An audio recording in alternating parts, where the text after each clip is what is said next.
Today's video is sponsored by Conflict of Nations, a free online strategy game that gathers millions of players together worldwide. You fight up to 64 other players in real-time games that can take weeks to complete. The game's set in the early 21st century and features modern-day weapons and technology. Your objective?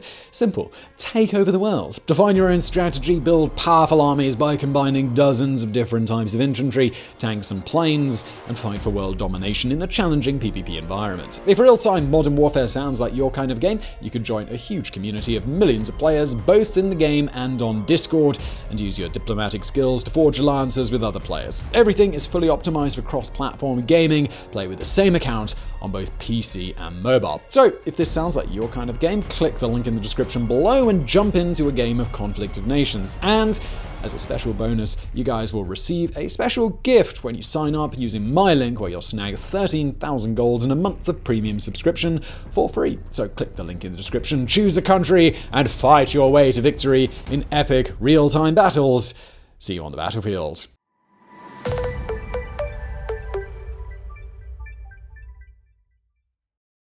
If you have to associate the British monarchy with the building, you're most likely to picture Buckingham Palace. Located in central London and fronted by the iconic balcony, the royal residence has been at the centre of both historical events and tabloid-worthy scandals. But the history and longevity of that landmark pales in comparison to today's destination. Located 23 miles west of central London, this royal palace is the oldest and largest still-occupied castle in the world. This is the fortress to which the royal family owes its name, and the home of 40 monarchs and 25 ghosts, apparently. It has been the background to bitter sieges, power struggles, legendary jousting tournaments, a devastating fire, and more recently, the funeral of Prince Philip, Duke of Edinburgh. So join me today for a historic tour of Windsor Castle, going all the way back to 1066 and the Norman Conquest.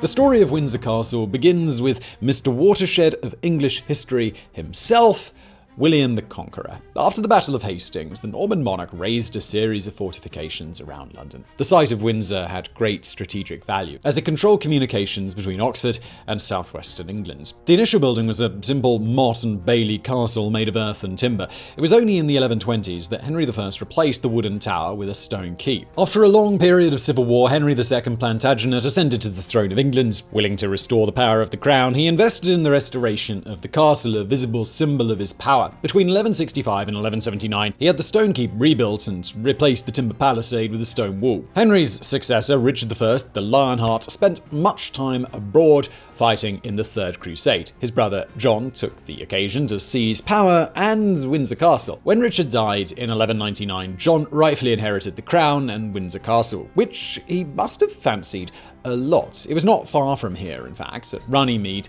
that he signed the Magna Carta on the 15th of June 1215, pressured by his barons. These nobles were still unhappy with John's rule, so much so that they invited Prince Louis of France to invade England. The rebel armies besieged Windsor Castle between June and September of 1260, but the castle held out thanks to the valour of Constable Engelard de Signon. Peace was finally achieved in October thanks to King John's masterful strategic move, his death. The keys to the castle now went to Henry III, who upgraded the fortress to a more hospitable palace for his queen, Eleanor of Provence. But little did Henry know that he would be facing a barren rebellion too. In 1263, his son Edward was caught off guard by the uprising while travelling out of London, so he sought refuge in Windsor Castle. So, time for another siege then. The blockade was commanded by Simon de Montfort, the rebel leader who conquered the mighty keep on the 26th of July 1263. 2 years later though, Henry III had given a good spanking to the naughty barons at the Battle of Evesham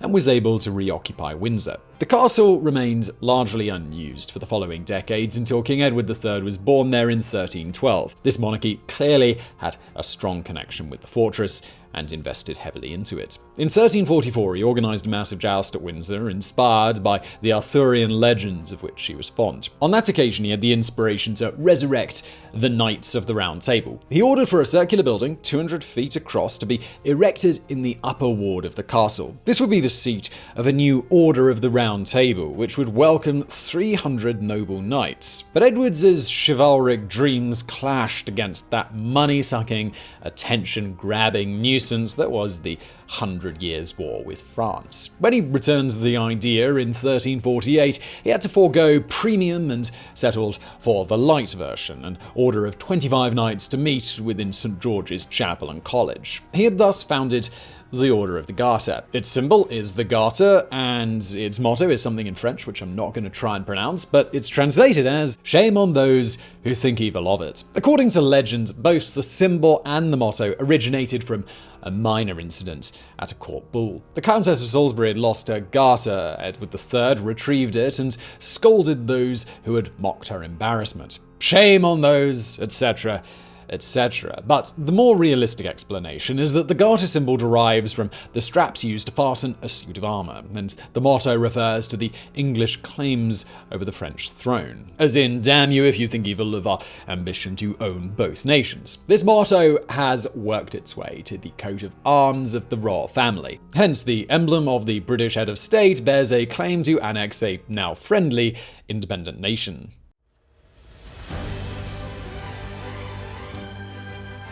The castle was next violently contested during the civil war between the Royalists and Parliament in 1642. As Charles I's Cavaliers controlled Oxford, Cromwell's Roundheads feared an advance on London. Thus, they launched a preemptive strike and occupied Windsor Castle in October to block the Royalists' path. Cavalry commander Prince Rupert of the Rhine laid siege in November 1642, but he was unsuccessful, and the castle remained in Parliament's hands until the end of the war in 1651. Apparently, the Roundheads had a whale of a time at Windsor. They looted St. George's Chapel on 2 occasions, seizing the treasury first and later returning to strip lead from its roofs. They even ate 500 deer from the Great Park. But they also held prisoners there. When the prisoners complained about the lack of beds, Parliament troops replied that they could have them, of course, but at their own expense. Besides hunting, the rebel troops used the Great Park to better effect as a training ground. This is where 21 regiments of the notorious New Model Army were first drilled. These units contributed in great measure to Cromwell's victory and to the capture of Charles I. And Windsor is where the king was held in captivity and buried after his decapitation. After the restoration of the monarchy in 1660, Charles II invested huge amounts of pounds and good taste restoring the castle. In the following centuries, George III, George IV, and especially Queen Victoria followed his example, remodeling and modernising the once old Martin Bailey Keep. Whilst keeping a medieval and Gothic style throughout, much of what visitors can see today dates in fact to the 18th and 19th centuries. By the start of the 20th century, Windsor Castle had become a luxurious palace worthy of being the primary residence of the House of Saxe-Coburg and Gotha, the British royal family with a not-so-British name. Naturally, at the height of World War I, King George V felt the need to change the name of his dynasty to a less Germanic one, and so it was that the House of Windsor was born. When World War II broke out, King George VI picked Windsor Castle as the safest place to evacuate his own daughters.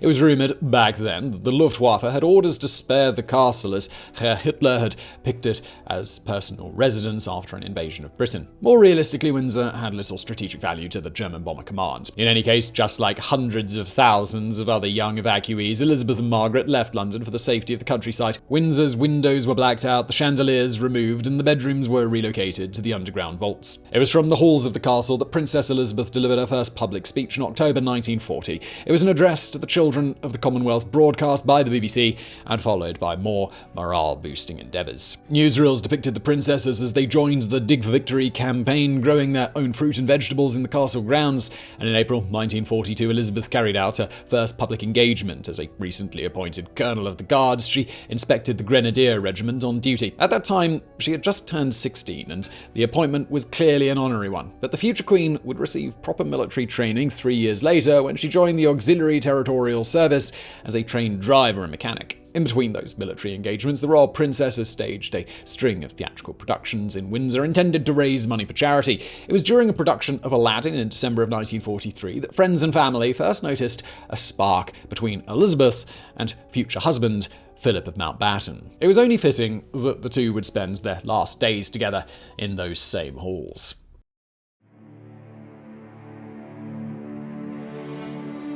A castle so full of history is bound to be riddled with all sorts of unwanted, ghostly guests. Paranormal enthusiasts claim that there are at least 25 ghosts roaming Windsor. One of the most common apparitions is that of a lady dressed in black haunting the Queen's Library. One of the first recorded sightings took place in February 1897, the witness being Lieutenant Carr Glynn. Glynn noticed the resemblance of the lady with the portrait of Queen Elizabeth I. So, was the first spirit the Virgin Queen returning a book to the library with 3 centuries delay? Probably not, because ghosts aren't real. The apparition of Elizabeth I was confirmed decades later by members of the royal family. King George VI saw her on 8 consecutive nights before the beginning of World War II, and his daughters also had run-ins with the black-clad spectre during the early years of the conflict. Other deceased royals to have apparently graced the corridors of Windsor are Henry VIII the Beheader and Charles I the Beheaded, who are both buried in the castle and have made their guest appearances. Henry VIII has been spotted by numerous witnesses dragging his feet and moaning loudly in the cloisters. He appears agitated, screaming in agony or fear, maybe because he has to share the afterlife with his vengeful second wife, Anne Boleyn, haunting the Dean's Cloister. As for Charles I, he has some very good reasons to walk the earth in spiritual form. Sometime between 1820 and 1830, King George IV and physician Sir Henry Halford visited St. George's Chapel and opened the tomb of Charles I. The king wanted to peek at his predecessor's face, and Sir Henry wanted to draw a portrait. However, when the tomb was opened, the change in atmospheric pressure caused King Charles's eyeball to explode. And so it was that poor George was squirted with a generous helping of decomposed eyeball. Brilliant. That would be enough to enrage any revenant. On top of that, the king and Halford removed Charles's cervical vertebrae. The macabre souvenir was kept in the royal family until Queen Victoria had it reinterred. And speaking of Victoria, how could she miss this regal pageant of phantoms? Her descendant, King Edward VIII, and his lover, Wallis Simpson, had plans to renovate the castle grounds. Their designs involved removing trees planted by Queen Victoria and Prince Albert. Legend has it that the poor gardeners in charge were scared off by the apparition of Victoria, waving her arms and moaning loudly.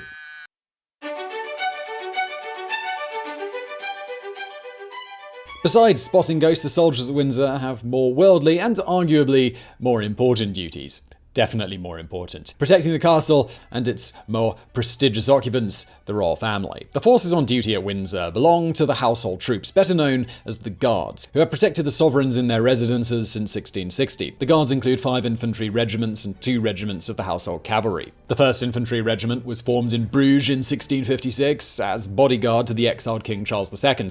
In July of 1815, they started wearing the distinctive bearskin cap and adopted the moniker of Grenadiers. Since then, they have distinguished themselves in all major conflicts involving the UK, most recently in Afghanistan. The Grenadiers wear a tunic which may look the same as all other regiments, but if you look closer, you'll notice that their buttons are evenly spaced. But, what's so special about that? Well, let's take a look at the 2nd Regiment, also known as the Coldstream Guards. Their buttons are spaced in 2s. See the pattern? The interesting fact is that the Coldstream Regiment was created 6 years before the Grenadiers, so they should really be the 1st Regiment. In fact, their motto is second to none. And the Coldstreamers have a rich history of service abroad, fighting in numerous battles in both world wars and suffering tremendous casualties. So now for the 3rd Regiment, whose buttons are obviously spaced in groups of 3s. They are the Scots Guards, founded in 1642. So that makes them 8 years older than the Coldstreams and 14 years older than the Grenadiers. But they are the 3rd, not the 1st, because they were incorporated into the household troops only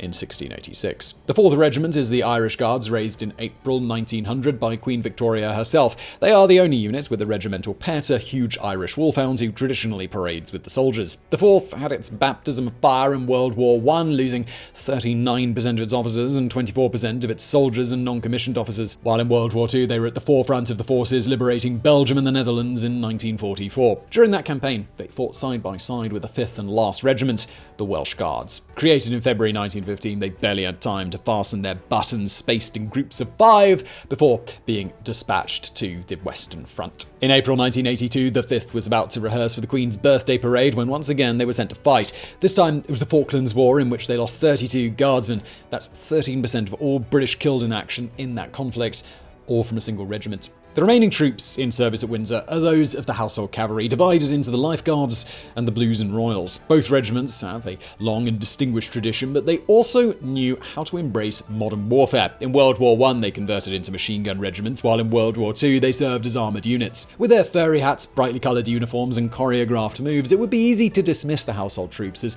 glorified, government-salaried cosplayers. It's not uncommon, in fact, to witness tourists in the process of mocking or annoying these soldiers. But as you may have gathered, they have seen some serious action, otherwise they would not be trusted with protecting the monarch. So for those aggravating visitors who are hell-bent on meeting corporal punishment, here is a kernel of advice. You're likely to be met with charges, not of the legal kinds, mind you, but rather bayonet charges.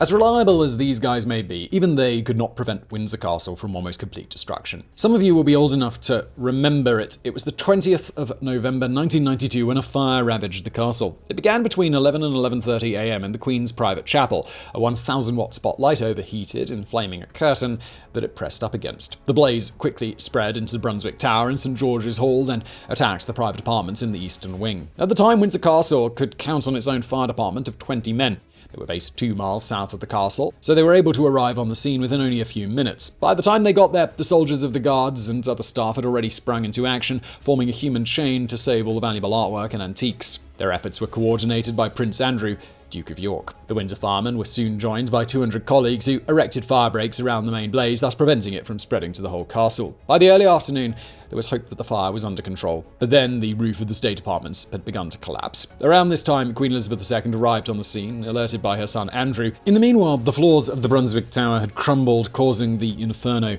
to be revived. By 6:30 in the evening, the tower was engulfed by flames up to 50 feet high. A half hour later, it was the turn of the roof of St. George's Hall to collapse. Luckily, no more structural damage was suffered. The main fire was under control at 8 p.m, but the last flames were finally extinguished only by 2:30 a.m. It had taken the efforts of 225 firemen, 100 household guards, 145 members of staff, 125 building contractors, 1 duke, and 1.5 million gallons of water, but the battle to kill the blaze and save Windsor's artwork had been won. It was time to take stock of the damage. 9 principal staterooms had been destroyed, at least 100 more were severely damaged, equivalent to a fifth of the castle's area. But most of the artwork had survived unscathed. Luckily, most art pieces had been removed from the halls in the days before the fire due to some rewiring work. But the human chain of soldiers and staff had a mammoth task. Working for hours on end, they salvaged some 300 clocks, hundreds of miniatures, thousands of manuscripts, fine porcelain collections, and paintings by Van Dyck and Rubens.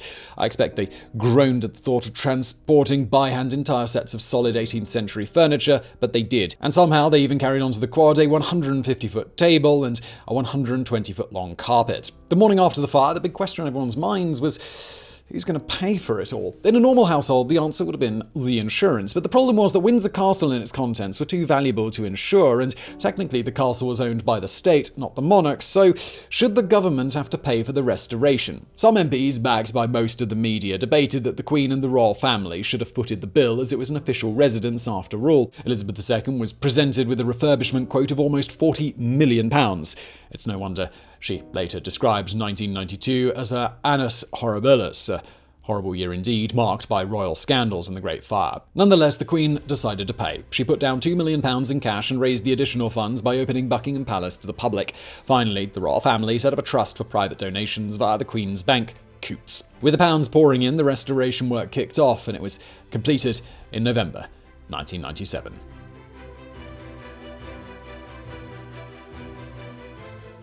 So I really hope you enjoyed this video. Thank you again to Conflict of Nations for sponsoring. Remember, if you want to jump into their grand strategy game, use the link in the description below to start playing, and then I'll get you the bonus 13,000 gold and a month of free premium. It's a very cool deal, and thank you for watching.